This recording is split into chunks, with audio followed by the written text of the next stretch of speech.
Yo, what up, Street Gods? Eric Kim. All right, the Turbo Thought. So this Turbo Thought is about happiness, how to produce your own happiness and why you must produce your own happiness. So why is it that everybody wants to live in Southern California? Whether I think I got this figured out, guys. Don't worry. Is I think the secret of happiness involves two components. One, challenge, and the second is danger. So, for example, like, why is it that I love going to the gym and doing my, you know, in weightlifting, hype lifting, powerlifting, whatever you want to call it, so much? Is that it requires a little bit, or I mean, a great challenge, and also a small modicum of danger, a chance of failure, a chance of unsuccess, or something bad happening. And so, this is why I realized at the gym, the only type of exercises which are worth doing are the chances that A, you fail, or B, you're not strong enough, or whatever, and that work maybe require some sort of spotter, and you're just not sure what's going to happen. So, for example, with my heavy squat walk, right? 6 plates on each side and a 10 and a 2.5, I think. I did it. And I'm just like, I just know what's gonna happen. Like, am I gonna be strong enough to unrack it? And actually, it's interesting because you have the weight on your shoulder, right? And I use the low bar technique, whatever. When I'm holding it, use the suicide grip. Um, Having that kind of weight on your shoulders, it actually requires strong shoulders. So even after just doing 5 plates and just doing a micro squat, it actually was quite required a lot of effort. It was quite taxing on my shoulders, which is kind of an interesting thought because people don't really think of the squat as a shoulder exercise either. It's a full body. And even when I tried my maximum weight, right, and I'm just like kind of walking back, and the whole time my thighs and my legs are kind of like shuddering and moving like this, and yeah, and then I was able to walk back a little bit, and then walk back, and then put it back. And after all of that, right? Like, it was such an interesting, happy, transformative experience because A, you don't know what's gonna happen. B, once you do it and you conquer the fear, you're like, wow, I did it. I done did it. And then it doesn't even matter like whether you're successful or not, but it's more the fact that it was challenging, it was kind of interesting, and at least you attempted it. And the other day I tried to do a rack pull off of the bench press, but I think the position's a little bit too low. So I'm just gonna do it off the power rack next time. But something that requires focus because it requires 100% of the challenging, you to just kind of like get into the Zen zone.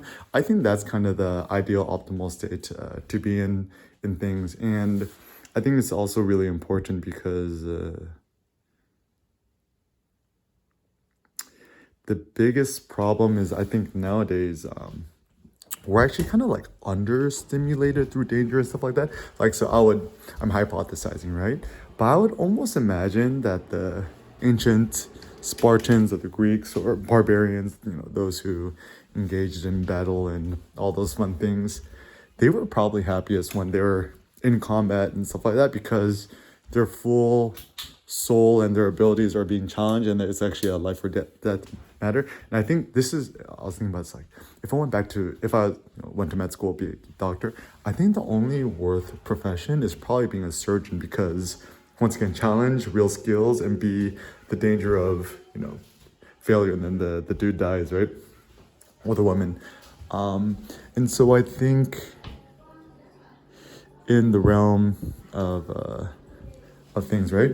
Those two components, just think about that a lot, like danger and challenge, and also like, I guess, skill, but skill is kind of a soft notion. I think so even I think that's where, trying to, pick up the pretty girls or pick up the pretty boys, whatever you're into, right? It's so fun and challenging, the social danger, because there's a real social chance that A, you might get rejected, or B, it takes challenge and skill and also courage, and there's some sort of danger, right? Like, you get the adrenaline rush from it. And I think that's also why people like extreme sports, people like boxing, MMA, and stuff like that, because there's two of the things.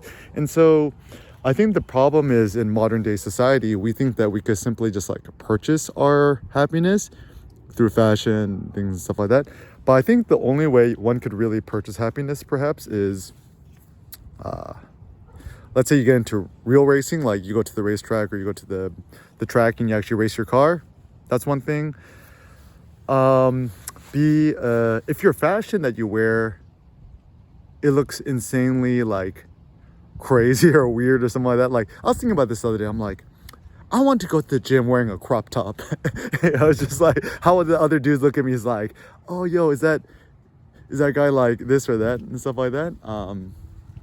And I think it's a really important and critical thing to consider, because trying to push yourself out of social norms and attempt and dare to look like a fool is quite a good idea. And I think that's also where street photography is so interesting, is because there is a real fear that if you do something bad, you will upset people and stuff like that.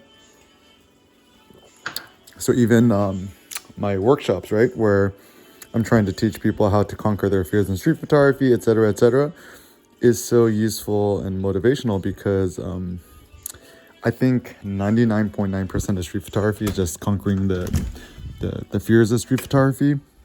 And I feel like this is critical because, once you've conquered the fear of shooting street photography, then you can make all the nice compositions you want and stuff like that.